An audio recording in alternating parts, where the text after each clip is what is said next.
Alright, here is another video. We've got some footage moving my way further west along the driveway.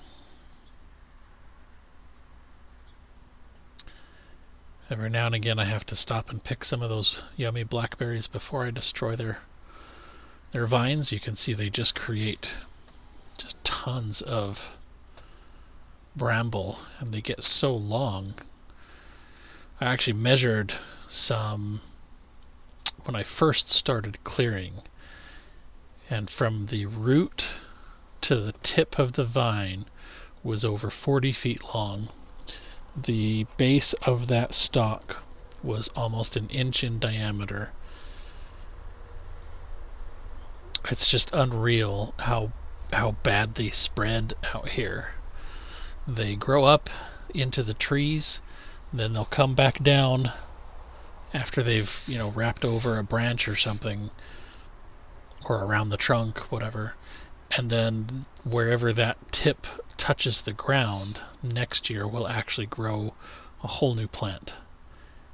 It's just unreal.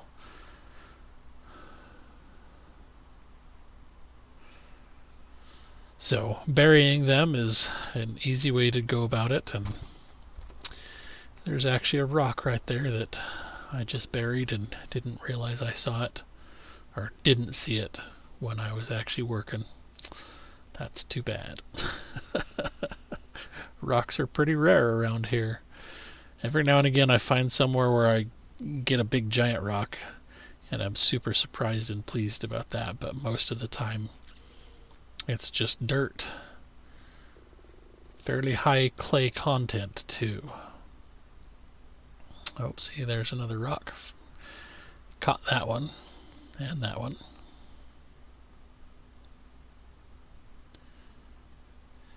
Now I decided I needed to double check how much further west I need to go, so I was opening the app and just comparing to where I'm at, trying to decide if I need to start turning this south yet or not.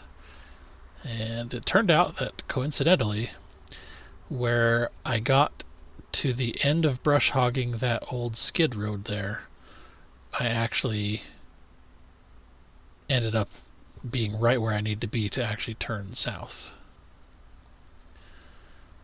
And for anybody who's concerned about the fact that I'm removing the trees, for instance, these little red alders are actually technically considered weeds. They're one of the first trees to pop up in this area, and they are actually a really good source of nitrogen. They're a nitrogen fixing tree, so they actually take nitrogen from the air and dump it down into the soil for other plants to use, which is pretty awesome. But we've actually planted far more red alders specifically than I will ever remove from this property.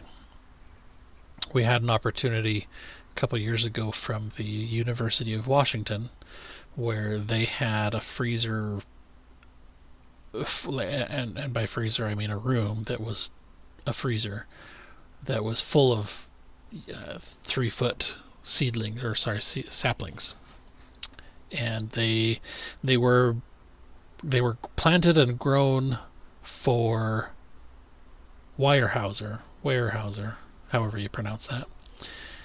And Weyerhaeuser decided that they didn't want to plant red alders anymore where they were planting. So the university quite literally had tens of thousands of trees.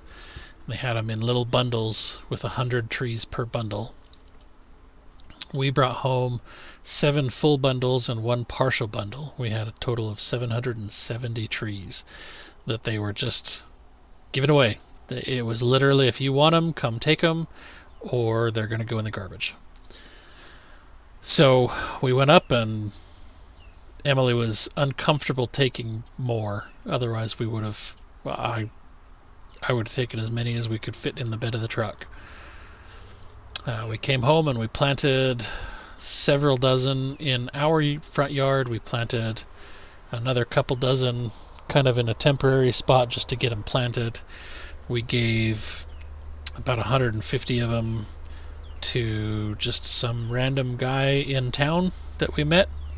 I was asking my boss at the hardware store here in town if he had any interest in them or if he knew anybody that did, because he's kind of big with the community, knows a lot of people, and he suggested I go talk to the city offices, and they ended up taking about 300 of them, if I remember right. But as I was talking to my boss, this guy overheard, and he was like, "I could use some trees to plant on my place." And I was like, "All right, meet me here tomorrow at noon for my lunch period, and we'll give you trees." So we gave him a bunch of trees. There's a couple of other people we gave trees away to. So no guilt at all in removing some of the trees. Our biggest challenge is that we're going to have to replant our lower forest. The emerald ash borer is on its way, and we're making plans for that. That's going to be quite a sad day when it actually gets here and we start seeing those giant ash trees disappear. And again, I figured, hey, this one's got a ton of ripe berries. I might as well pick me another little snack. And since it sure beats something like, potato chips or candy.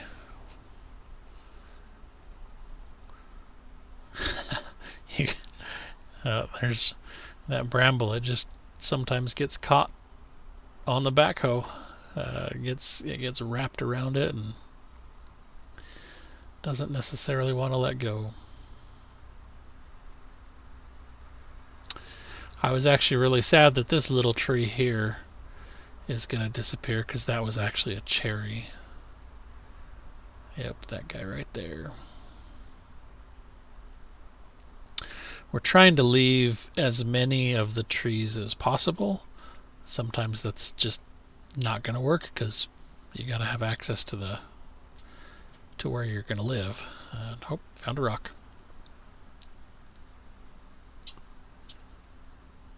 Rocks for me are like squirrels to a dog. Wherever I'm at, whatever I'm working on, I hear a rock scrape, and I gotta dig it out and see how big it is.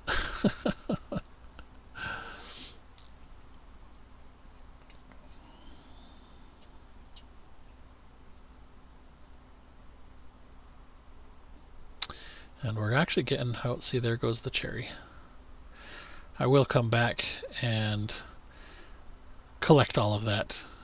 So most of the alders will get used for like log furniture and things. Some of the smaller stuff will get set aside, and we'll use that for cooking. That was kind of a surprise, actually. My favorite smoking wood was actually a combination of maple and birch until we moved here, and then I started smoking. I used some of the alder from the property, some of the ash, and we had some hazelnut that I took down for we're calling it the service road. It's about 60 feet lower than where I'm at now on the hill, and my favorite blend of smoking is now the ash trees and hazelnut. Mostly ash with just a few pieces of hazelnut. Gives it a really unique, I don't really want to call it nutty, because it's not really a nutty flavor, but it's just it's a different flavor of smoke. So if you ever get the opportunity to harvest some hazelnut branches, absolutely throw them on a fire when you're cooking some brats or marshmallows or something. So this shadowy area up here on the left side of the monitor. This is actually where I'm going to be turning south, and I unfortunately forgot to grab the GoPro, so I don't have any footage of digging that section out, but you can see in the little clearing in the opening, you can see the end of an old slash and burn pile, and that was quite annoying to have to move. It wasn't necessarily difficult, it was just annoying because it didn't dig like, oh, found a rock. It didn't dig like dirt, but it didn't move like logs, because every time I would grab one of the logs, it would just crumble. I could not grab it loosely enough to pick it up without crushing it. And I wasn't about to go pick them up by hand, because they've all been sitting there for about 12 years, or 14 years now actually, since when this area was cleared, and they've just been sitting there rotting that entire time. So I'm not about to, get close enough to be inhaling whatever mold spores, fungus spores, things of that nature are going to be on there.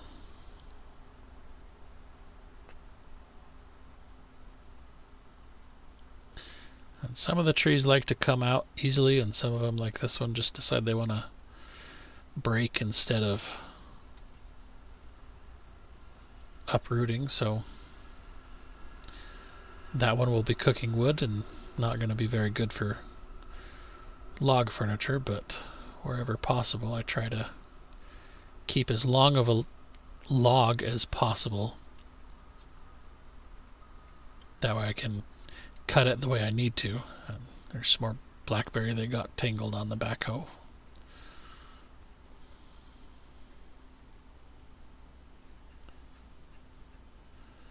And this one was actually a pretty good sized alder tree. I mean, especially considering that, again, these have sprung up since they cleared.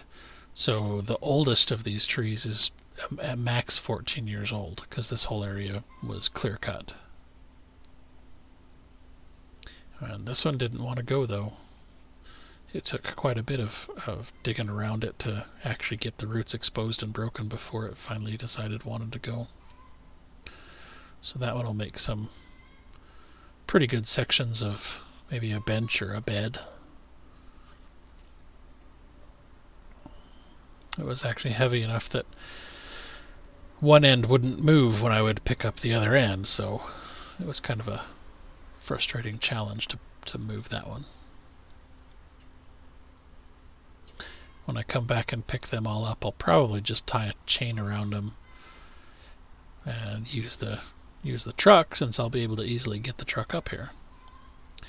That particular section of blackberry vine was caught around it enough that I couldn't... Oh, found a rock. And there's another rock right there. Do I miss that one? It's interesting to see from this perspective. It's only a couple, I don't know, 18 inches higher than where I'm actually looking when I'm sitting in the seat, but clearly I'm able to see more rocks. I have just buried that one. Sad day. I gotta admit, there's a tiny part of me that says, I gotta remember where this was and go dig that rock out.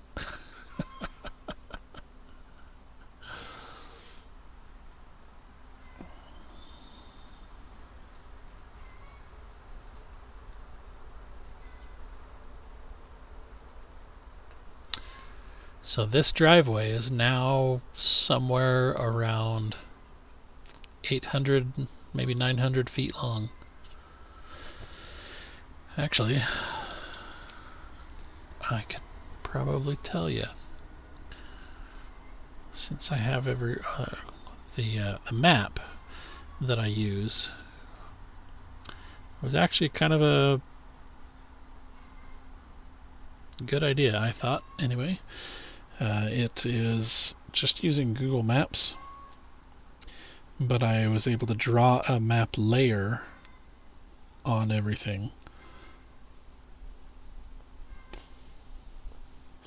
And it's nice because it actually lets me view the things that I want to make, the roads that I want to make. Oh, okay, so this is one of the biggest frustrations about this little backhoe, is just the thumb. I was talked by, of all people, I was talked out of getting a hydraulic thumb by the salesman.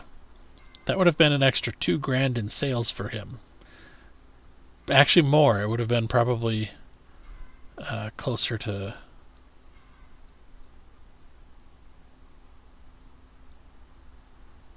I think $2,700 by the time they actually put the rear remotes on it. Oh, and I'm actually gonna start moving some rocks before my battery dies here. So that is the end of the video for today. Anyway, as I was saying real quick though, if you go into Google Maps, you can actually create a map and draw on it. And one of the things that I did was every 100 feet mark a grid, so I can easily make sure I'm where I need to be as I'm working. So this road is 1, 2, 3, 4, 5, 6, 7 grids wide, 2 grids tall, so it's about 800 feet, and then there's a little bit of a curve to it, so yeah, about 850 feet from where I first started working on this to where I just reached with those logs. And it'll be another 350 feet by the time it reaches down off of the hill. So that's where we're at. Thank you for watching, and I look forward to making the next one.